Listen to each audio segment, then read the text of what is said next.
देखिएगा থাকে এই রুমেতে। তো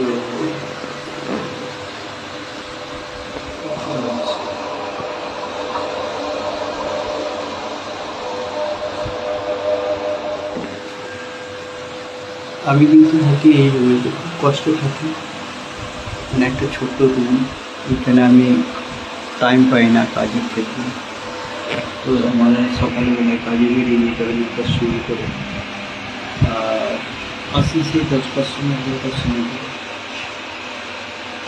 কখন কী করবো, রান্না করবো, খাবো না শুধু আবার সেই সকালবেলা উঠে রান্না করা, করে খেয়ে রান্না করে নিয়ে চলে যেতে হবে। আবার ওখানে আমাদের টাইম থাকে 1টা 1:30টার সময় আমাদের খেতে আসতে হয়, সকালবেলা খেয়ে না থাকতে আমরা চলে যাই।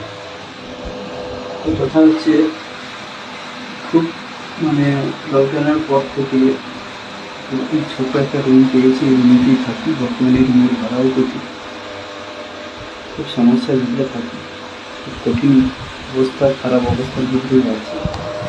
সবাই ভাবে যে আমরা বাইরে থাকি, খুব ভালো খুশিতে থাকি, সুখে থাকি, কিন্তু অ্যাকচুয়ালি না।